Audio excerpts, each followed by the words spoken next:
Hey guys, it's Ross over at the Daily Jaws with another exclusive interview. Today, we're talking to someone exceptionally special, talking about a very specific part of Jaws and the Jaws legacy, and also the history of a real life event that occurred back in 1945. This is Captain William Toti. Now, I'm going to go through some of the things that Captain Toti has done. This is just off his email signature. There is so much more to this man's career, so bear with me. I'm going to have to read the notes. Captain Toti is the former CEO, Spartan Corporation. He's the former CEO of the USS Indianapolis SSN-697, former Commodore Submarine Squadron 3, former Commander Fleet Anti-Submarine Warfare Command Norfolk. He's the author of From CO to CEO, a practical guide for transitioning from military to industry leadership. He's the co-host of the Unauthorized History of the Pacific War podcast, but he is also the chairman of the USS Indianapolis Legacy Organization. Honestly, this is going to be one of the most incredible conversations that I've ever been a part of, and I hope you guys enjoy it. But please welcome Captain William Toti to the show. Bill, welcome. Thank you. I appreciate it, Ross. Happy to be here. Oh, honestly, it's a pleasure to have you here, and thank you. I just want to sort of explain how we actually ended up getting connected. A couple of weeks ago, we wrote a piece about Charles McVay, who was the captain of the USS Indianapolis when she was struck back in the 1945. And you gave us some fantastic feedback on the piece. Just a couple of things that you wanted to see maybe sort of highlighted or tweaked, but obviously generally overall sort of a really positive thing. And it's great to be able to connect with people who are so should we say, invested in that story. And the USS Indianapolis is something that we will always try to honor and invest. So the power of the internet, one article has led to this, hopefully what's going to be an incredible conversation. We'll see if it's going to be incredible, Ross. Yet to be determined, right? I'm well, if for the heck out. No, well, if the video series that you've been doing about the USS Indianapolis is anything to go by, it's going to be incredible. Obviously, in the introduction, I highlighted a few things or some of the highlights of your career and obviously past your service. But I think just for the listeners, could you tell us a little bit about how you became sort of part of the Navy and the service, and a little bit of the history of your career to help set the scene? Well, yeah, I mean, initially I wanted to be an astronaut, so I ended up going to Annapolis with the idea of becoming a naval aviator, a pilot, and many of the early astronauts were Navy guys, not Air Force. And I had the privilege of working for Senator John Glenn, former astronaut John Glenn, when I was 17 years old, and he kind of coaxed me to go in that direction. And it turns out it did not work out for me. But this ties into how I got involved with the Indianapolis story. When I was a plebe at Annapolis, one of those rites of passage for plebes are you've got all these little silly details that you need to memorize to kind of develop mental acuity, I guess. I'm not sure exactly why we do. One of those silly details we have to memorize are the movies in town. Because this is the days before the multiplex, when there were just a handful of movies and a handful of theaters. But one thing that really made it easy for me in 1975, when I was a plebe, was that Steven Spielberg arranged it such that there was one movie playing in one theater and it never changed. So it was really easy to memorize. And that movie was Jaws. And so it was playing at the Circle Theater in Annapolis, Maryland. And so it was an easy thing to recall. When I finally got the opportunity to go out in town and watch a movie for the first time after plebe summer was over, that movie was Jaws. And of course, in the movie, it reveals the story of the USS Indianapolis. And we all had an obligatory course that we were taking called The History of Sea Power. And my professor was the guy who wrote our textbook. His name was E.B. Potter, also wrote a biography of Admiral Nimitz. And the next Monday, when we're in class, I asked Professor Potter if this story about the Indianapolis was true, because there wasn't an internet in 1975. It wasn't easy to look up these things. And he says, yeah, it's true, but we're going to get to that in second semester when we cover World War II. So that's kind of the end of it. But that was the thing that planted the seed in my brain about the story of the Indianapolis. And I ended up having a relationship with the ship and crew that extends to this day, Ross. That's incredible. I mean, I like you. When I first saw the movie, I was about 5 or 6 years old. And obviously, when I first saw it, it was about the blood and the guts and the gore and the shark and everything else. But as you get older, you start to look at it from a character perspective. And I think for many of the people that watch Jaws, Quint is the character that most people are maybe not easy to relate to, because obviously he's had a very specific experience that not many people can really sort of understand, but they are fascinated by him as a character. And when you first watch George, you see him as this quite angry, obtuse, difficult person. But actually, when he reveals this trauma that he's been shackled with for all of these years, you sort of watch Jaws again through a very, very different lens, and he's quite a tragic Mm. character, I think. And like you, I didn't even know that the USS Indianapolis was actually a real story until quite a bit later, when I started to really sort of understand and research the movie. And it's amazing to have people like yourself who are continuing to tell the story and champion the cause. I mean, why do you think the US Indianapolis is such an important story that we need to keep telling and sharing with people?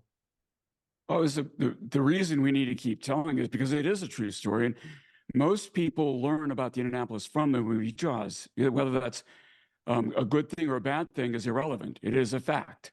And in fact, many of the survivors who I got to know later, in the mid 90s, I got to know them. Starting in the mid 90s, I got to know them very, very well. Many of the survivors never mentioned a thing about their experience in the water after the ship was sunk until the movie Jaws came out in 1975. Then they started revealing, well, I was on that ship, right? And Mm, this is pretty common though with World War II veterans. They were gone for years, generally, without returning home, throughout the war. And when they came home, those that survived just wanted to forget about it. They mm, wanted to go on with their lives. And, in those days, what we call today PTSD obviously existed, but there mm, was no understanding of it or therapy for it. Generally, they drank themselves into oblivion. That's how they dealt mm, with PTSD. Um, so these guys, many of them for decades, just struggled to deal with the memories of what they went through in the water um, until the movie came out. Then slowly they started to talk about it. And I mm, think talking about it, in particular with each other during their reunions, was a very cathartic experience.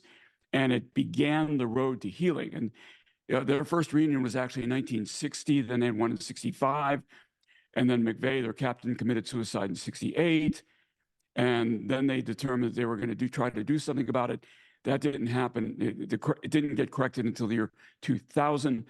mm, But for decades, they focused on not the tragedy of what they went through in the water, but the effort to try to correct the injustices that they saw that the Navy, foisted on them after they were rescued. And so that became their mission. And I really do think their mission was helpful to them.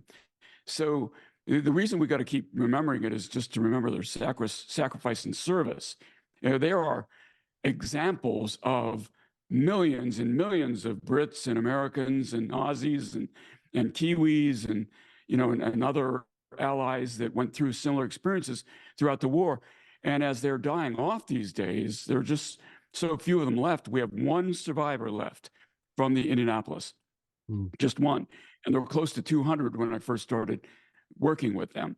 Um, as they're dying off, it's even more important that we remember their service and sacrifice. The mm, last thing I want to say on that point, Ross, is that with respect to the Quint character in Jaws, it was a brilliant plot development, character development move. mm, I think it was Milnius who suggested to Spielberg that they should tie the story of the Indianapolis to Quint's character, give him the motivation for why mm, he was going after the sharks. I will say I'm saddened by the fact that so many sharks suffered so many years based on the terror that the movie produced. As a diver who's done a lot of scuba with sharks, I recognize they're not the treacherous, villainous characters that a lot of movies make them out to be. However, mm, from a movie standpoint, a plot and character development standpoint, that move was simply brilliant because it gave motivation to a character. It made him more than I should say, simply bloodthirsty fisherman who just liked killing things, right? mm, You could understand why he was doing this. And frankly, in the book, you couldn't. Yeah. And I think there's so much there. I mean, I think just on the Quint part about the character, and again, there is a bit of a debate around the mythology about how this whole USS Indianapolis came to be a part of the movie. But Spielberg, from what we understand, yeah, Quint needed a reason to hate sharks beyond wanting to hunt them. There needs to be something deeper there. And the rumor is that it was Milius or Howard Sackler who suggested that it was going to be this kind of story, the USS Indianapolis, and then it went through a series of rewrites, and then Robert Shaw ended up writing and performing the Mm. speech in the movie, which again was an incredible thing.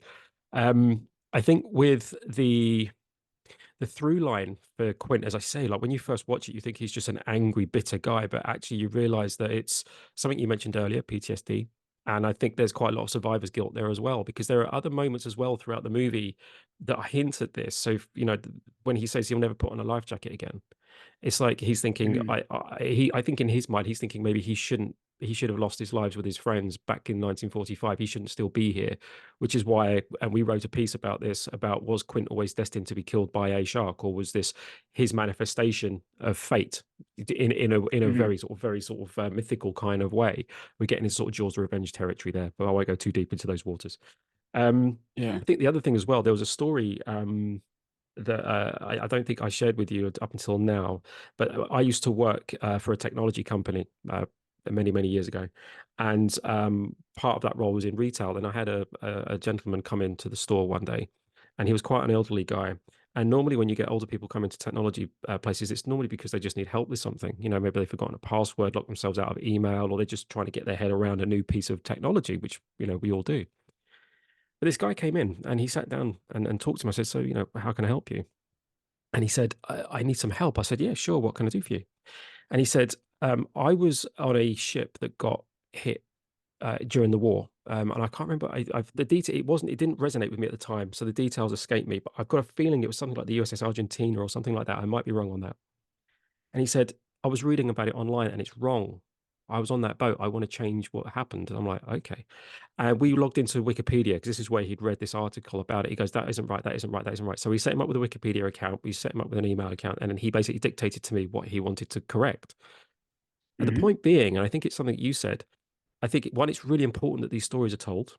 Absolutely. But it's told in the correct way.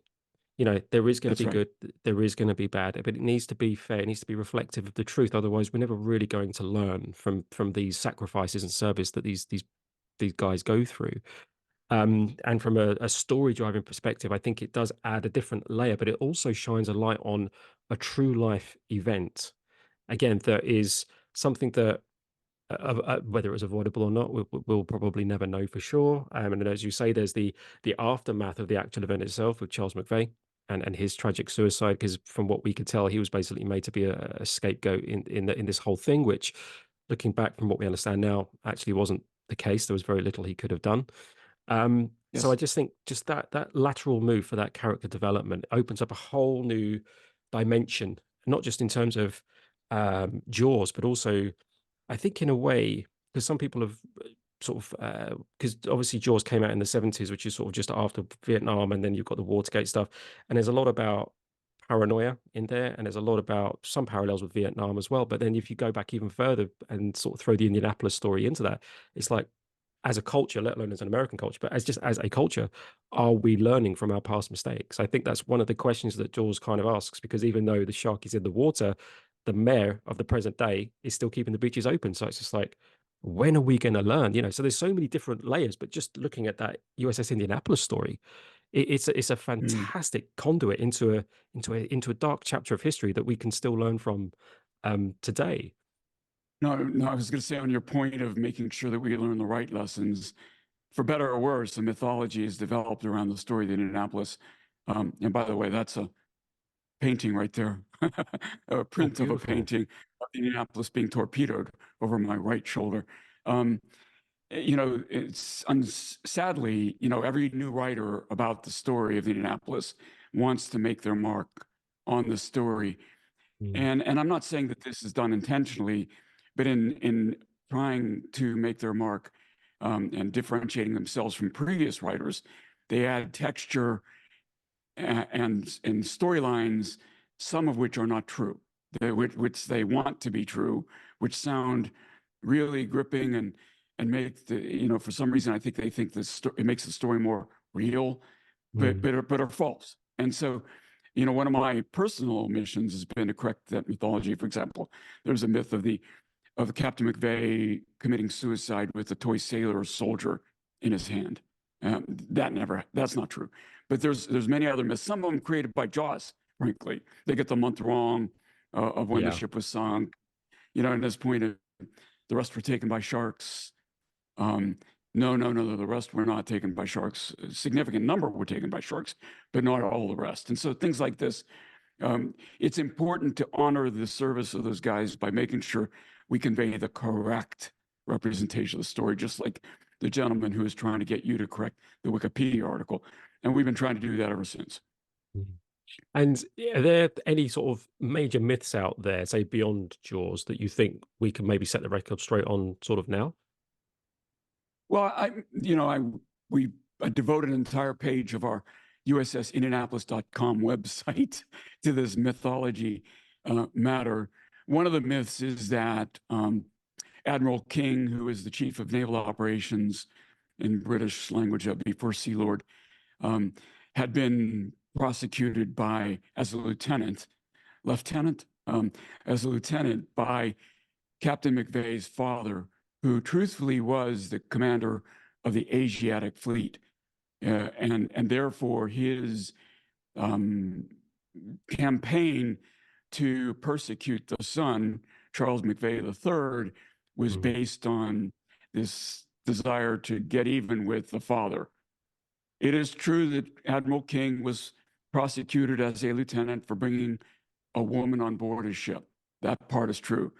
However, Captain McVay's father was not the commander of Asiatic Fleet when that incident happened.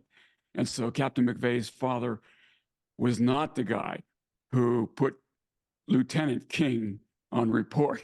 so I mean, it's stories like this that just somebody starts the rumor and they take on their own life because they try to give substance to the vendetta that folks believe against Captain McVay, when in truth, it's much more complicated. I wish it was that simple, but the mechanism by which Captain McVay was brought to court-martial was much more complicated. And once brought to court-martial, the truth is, it's true for me, is when I was the captain of a Navy ship as well.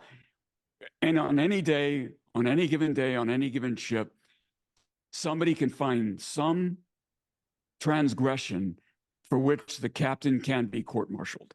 That's how vast and all-encompassing the responsibilities of a Navy captain are. And so once brought to court-martial, McVay's court had because of the way the responsibilities of command are written, had no alternative but to convict him.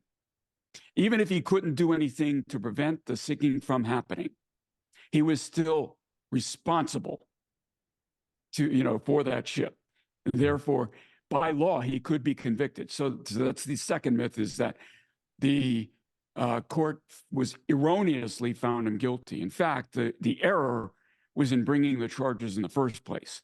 Once the charges were brought, the court had no choice but to find him guilty. And McVay understood this. He said himself that, I was the captain of the ship, I was responsible for its fate. And so he accepted doesn't mean it sat well with him. Clearly, he committed suicide, 18 years later. But, is that math right? Do math in public is always dangerous. In 1968, he committed suicide, 23 years later.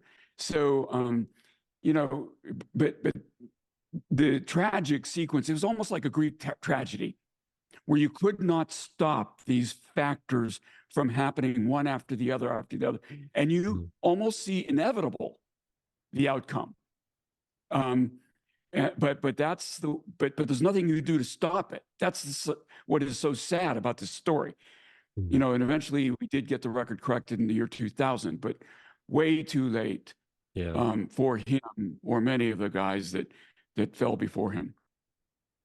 What do you think is, say, the biggest lesson we can learn or take from the USS Indianapolis tragedy?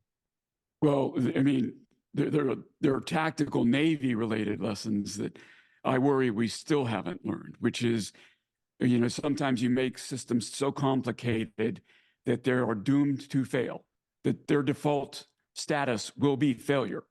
And this whole business of reporting when ships arrive and not reporting when they don't arrive, the rules and procedures that were put in place that resulted in the delay of the rescue. Mm. I can point to many similar structures from a tactical doctrinal standpoint today that I worry can result in similar failure today. So those kinds of lessons, but at the highest level, I would say, strategically, tactically, it's the lesson of unintended consequences. So there was a single lawyer on the staff of the Secretary of the Navy who made a very precise and, I would say egregious legal determination that maybe properly interpreted the law as far as who could be court-martialed and for what offense. The whole mythology that McVay wasn't guilty is false. He was guilty, but there's this business of prosecutorial discretion. And I used the story that was later used in a book where I said, a child who's killed by running into the street and hit by a car, the parents are undoubtedly culpable for that child's death. But the parents have already suffered so much that a thinking human prosecutor should determine that it's not worth going after those parents from a legal culpability standpoint. There's nothing you can do to them that's going to make them feel worse than they already feel. So what service is rendered by prosecuting parents who allowed that to happen? The same principle should have been applied here. So at the really high level, what service, what principle is serviced by the prosecution of McVay in this case? And I think in 2020 hindsight, it's inarguable, it's axiomatic that no principle was serviced. There was no good done by prosecuting McVay in this case. There was no lesson to be learned because there was nothing he could have done to stop it from happening.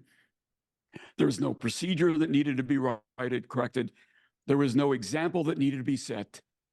So there was no reason to do what they did. The fact that it was a correct legal determination drove them down this path where a thinking Secretary of the Navy a thinking human being should have said, I get what you're saying, counselor, solicitor, attorney, lawyer.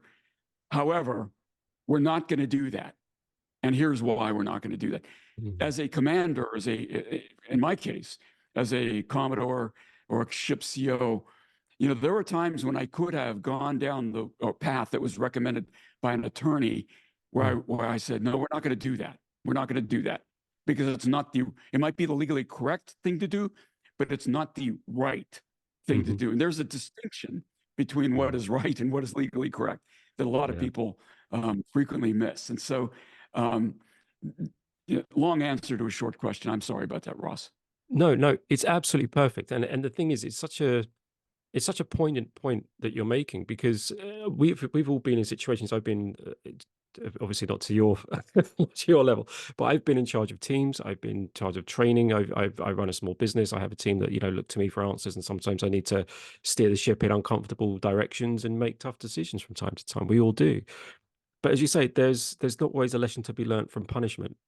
Punishment isn't always the right thing to do. As you say, it's more those people aren't going to learn that lesson any better or any harder, just by simply punishing them. I mean, the thing that the point that you made about Charles McVay was, that there was no example to be set, because in my mind, the more, I mean, again, I'm not an expert on it, but the more I've read about the Indianapolis and particularly when we were writing that piece about Charles, I was thinking, I don't understand, apart from this chain reaction of events that have been set in motion by one person from a legal standpoint going, we need to pursue this we need to be seen to Mm. be taking action, whether that's as a just an example to be set to the rest of the service or to the public or to politicians or wherever that pressure has come from. But again, it's not always the right thing to do. And I think, we are living in a slightly more, well, I don't know, I guess you could argue. I like to think we're living in a slightly more compassionate place and a slightly more compassionate world. But sometimes there are times when examples need to be made, and sometimes they're not. And the great one at the moment that's happening in the UK is about the post office. So I don't know if you know about. Do you know about this at all? It's a Not at fantastic all. No, I story. apologize. So it's a real David and Goliath story. I'll keep it very, very short, but I think it's relevant. Basically, what happened over the last, I think it's about 20 to 25 years, the post office has been prosecuting post office masters, so people that run the local branches of the post office, Mm. for basically, I think it's inaccurate accounting bordering on fraud. And the reason that all of these postmasters have been sort of taken to court is because of a faulty system that the post office apparently knew about, and it's costs the post office millions of pounds. And they've been prosecuting these people. Some of them to Charles McVay. They've committed suicide. Some have gone to prison. They've died in prison. Some have been declared bankrupt. And it was all to cover themselves or to set an example. And they were all told the same thing, which is you're alone in this. But there was actually more than, I think it was about 500 people. And this is a live case that's Mm. going on. And it's taken 25 years to correct the record and get some kind of compensation. But to your point, once people make those decisions to take their own lives, remove their own selves from their families, their friends, or whatever it is, it's very difficult to get those people back, if not impossible. And again, punishment isn't always the right thing. It's just not the right way to go. Wow, that was a super deep part of the conversation. That was fantastic. I didn't expect to go there, Bill.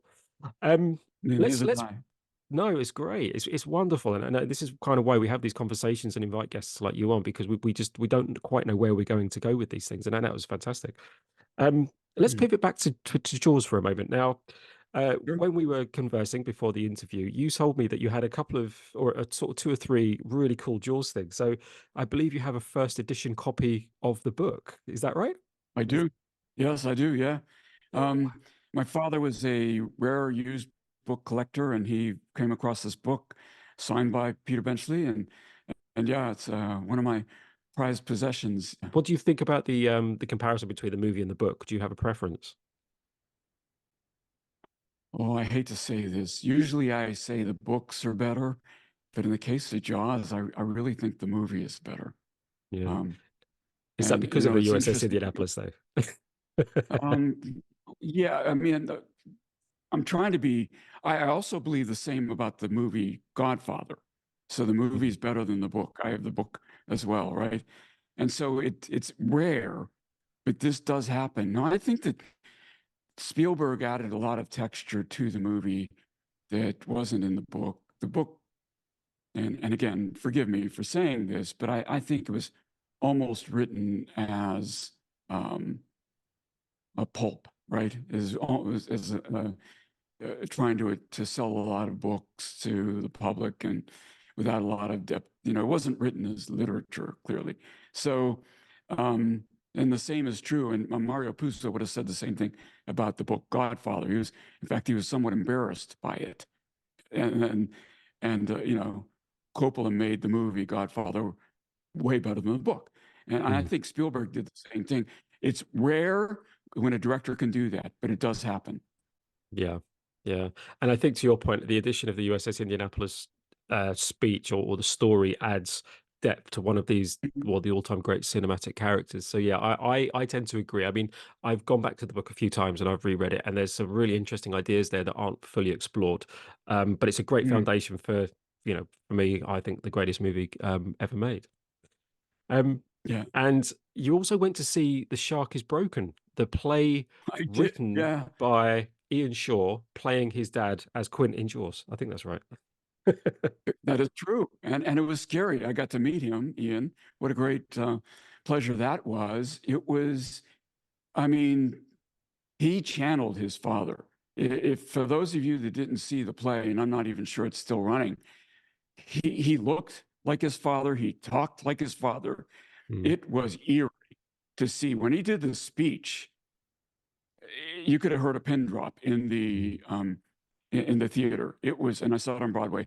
It was remarkable. It was breathtaking, mm, and it was just. so good.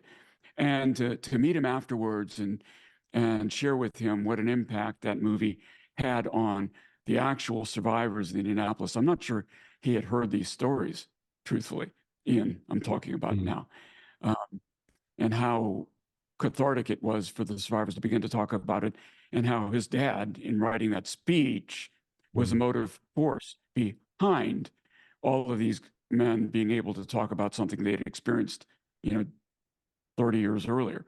Um, I hope Ian appreciated sharing those um, conversations with him, but I will tell you, it was quite the event in September when I got to see that play.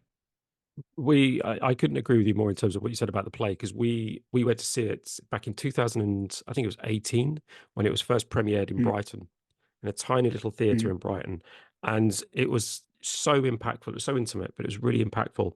And yeah, Ian absolutely gets his dad absolutely spot on. But then we talked to him about, the potential future of the play and the impact it's going to have. And I think it's something that just keeps on giving and snowballing, because again, it's not just even about Jaws, it's also about the Indianapolis, because that is a key part of the Quint character, as we know. And there's also um and this is a really interesting one, is the point about sharks, because people, if they're fascinated by sharks or they're quite fearful. And I was doing an interview with Wendy Benchley about a month ago, and we were talking about how do we switch the fear to fascination. And I think it's just about embracing the topic and learning about it in the same way maybe that those veterans were able to start talking about their experiences and sharing the truth and correcting the record mm. and getting as close to justice as possible with something that happened such a long time ago that will always have a permanent outcome in certain respects, i.e. McVay and everything else. What I was going to say is when I would share with the survivors, and by the way, I'm wearing my USS Indianapolis Oh, shirt here. fantastic. Excuse me. When they declared me an honorary survivor, and I would share with them how I've done dozens of scuba dives, with sharks right in the water, and um, I can't think of a single one of them who didn't say, you didn't learn anything from us, did you? Are you crazy? I mean, that was kind of the reaction. Mm, Um, it was refreshing somewhat that they could laugh about my experience, in these decades later. It was probably in the 2000s mm, when I would share with them that I had no fear of sharks despite their experience.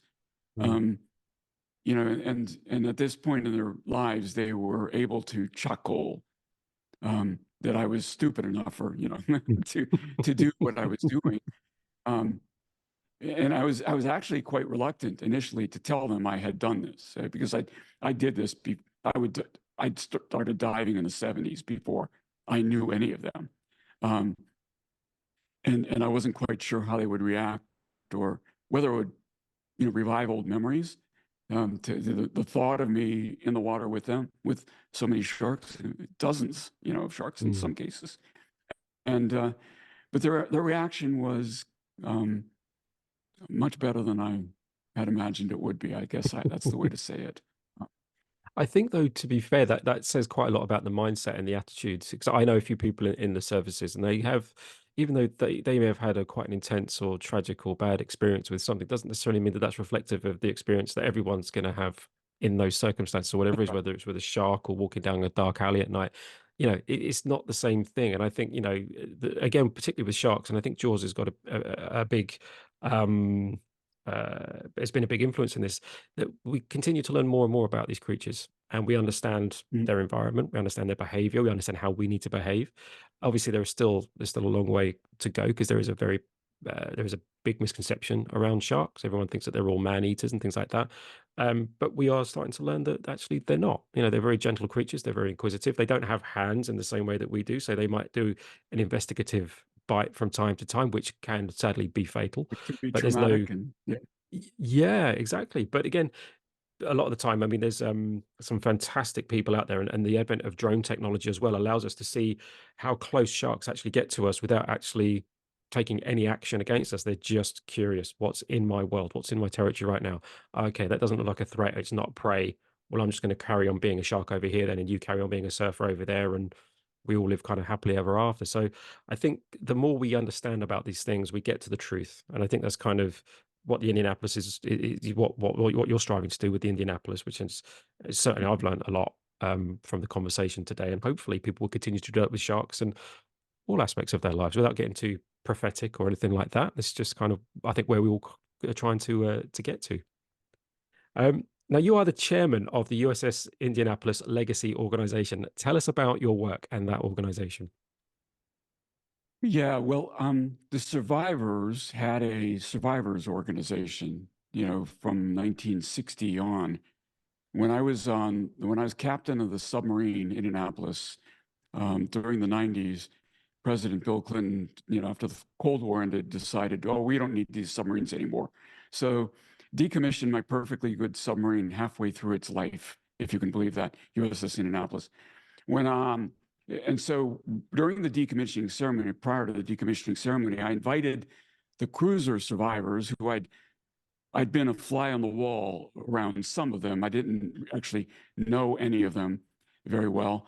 But I invited them to the decommissioning of my submarine because I said, you never got to decommission your ship. So Mm. I'd like you to share in the decommissioning of mine, Indianapolis. And in fact, I asked them to stand in formation with my crew. And so 35 of them flew to Pearl Harbor, Hawaii, and these guys were at that time in their 70s, and many of them did stand in formation with my crew. So we had a combined crew of old World War II sailors and my modern submarine sailors. And afterwards, two of the survivors, during the reception, grabbed me and said, "You're the 10th and final captain of the submarine Indianapolis. McVay was the 10th and final captain of the cruiser Indianapolis. You're a submarine captain. We were sunk by a submarine. We think you have a moral obligation to help us exonerate him." And so, boy, what a way to guilt you into doing the right thing, right? Mm. I had not contemplated being able to help them in any way, but truth is that I was able, using this submarine torpedo control systems model, the attack that the Japanese submarine I-58 made on the cruiser Indianapolis in 1945, and proved that even if the cruiser had been zigzagging, it still would have been hit by at least one torpedo. And once a ship's hit by one torpedo, it's a matter of reattack to get it sunk. So one way or another, it was going to be sunk. So that succeeded. 2000, McVay was exonerated. And that began a lifelong relationship with these survivors. So I served on their board of directors on the survivors organization. When the number of survivors dwindled to the point where there essentially wasn't any survivors organization because there was 2 or 3 guys left, we decided to try to carry on the legacy of the ship, and more than just the survivors, incorporate the stories of those that didn't survive, the Indianapolis crew members who did not survive, and do what we could for them as well. And so we created USS Legacy Organization to carry on the tradition of what the Survivors Organization had been doing. And we were able to do things like this. I mean, we released a book called Heroes in the Shadows about the African-American crew members on the Indianapolis, none of whom survived. They were all lost when the ship was sunk. But we were able to try to recover as much of their stories as possible. And we created the website, USSIndianapolis.com website, where we try to share stories of the ship and crew. And frankly, we're hoping it's used as a reference for news organizations who actually want to get the story right instead of just parroting the mythology. So we try to make sure the correct story is out there. And those are the things we do. We come on podcasts like yours and try to make sure people are aware that the true story is true, and the heroism and sacrifice of these guys, that parts of the story is that true, like delivering the atomic bomb to Tinian, parts of the stories that are not true. This one was started by Jaws. Our mission is so secret that no SOS was ever sent. No, the secret part of the mission ended when the atomic bomb was delivered. And so when they were on their way to Leyte, that was not secret. That part of the mission wasn't secret. and an SOS was sent. So anyway, so we try to make sure that the right information's out there, so that we honor the survivors and the lost at sea crew members as best we can. Wonderful. And how can people find you, follow you, and support you? Well, I mean, the story is told on the website, USS Indianapolis.com. And also a book called Indianapolis. It's available at Amazon. This is the 28, there's several books about the Indianapolis, right? The 2018 book is called Indianapolis, The True Story of the Worst Sea Disaster in U.S. Navy History in the 50-year Fight to Exonerate an Innocent Man. That is a long subtitle, but this also goes into, I think the strength of this book is that there was much new data that was discovered in the National Archives that's revealed in this book that had not been revealed in prior books on the ship. So that's one of the reasons I recommend it. And I do a podcast about World War II, about the Pacific War. As you said in the introduction, I'm co-host of the Unauthorized History of the Pacific War podcast on YouTube. Happy to report we're #2 on YouTube for World War II history, at least naval history. #1 is a Brit named Drachenfell, who we're good friends with, and we've been on each other's podcasts. But we focus exclusively on the Pacific War, and that is on YouTube. And we just passed 5 million views. We're very proud of that, by the way. Wow, that's amazing. Yeah, it does seem that there's a niche. People whose family members were in the war, but never talked about it. They were going back to that theme again. And now they're learning about their family members who served in the war from our podcast. So it kind of struck a nerve, I guess. Wow, that's incredible. What we'll do, guys, is we're going to put links to the books that Bill has mentioned and also links to the podcast and also the Indianapolis website, just so people can just go directly to those resources as well. Because as you say, I can't think of a better place to try and learn about these stories and most importantly, the truth of these stories, because as we say, Jaws it's a fiction. But it does tell a true event in a certain way. And there will be things in there that aren't maybe quite right. Maybe we should do a little episode on what was correct and what isn't correct about the Indianapolis speech. Just that on its own, maybe Sure. we could dissect that potentially as a future as a follow up. That would be really interesting. Bill, it's been an absolute pleasure to talk to you. Thank you so much for giving some time to us today. It is customary for me to leave the final word with the guest before I bid everybody farewell and adieu. So, what would you like to sign off with? Farewell and adieu, my bonny young ladies. That is a actual sea shanty, right? It wasn't written for the movie, and I was so impressed that Robert Shaw knew it. So to add it to, because I don't think that was in the script either. I don't think it was. I guess final word, was it?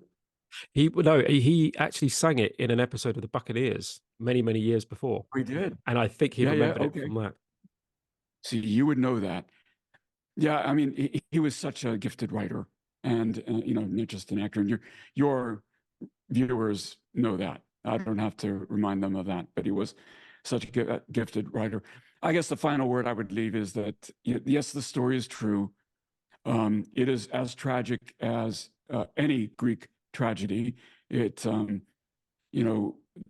so many layers to the story that if you had written the story of the Indianapolis as fiction, people would accuse you of contriving it because it is so unbelievable. And because there's so many bits of the stories, the atomic bomb, or the heck, starts with the kamikaze bit, which results in being in Merrill Island. Then there's the atomic bomb bit.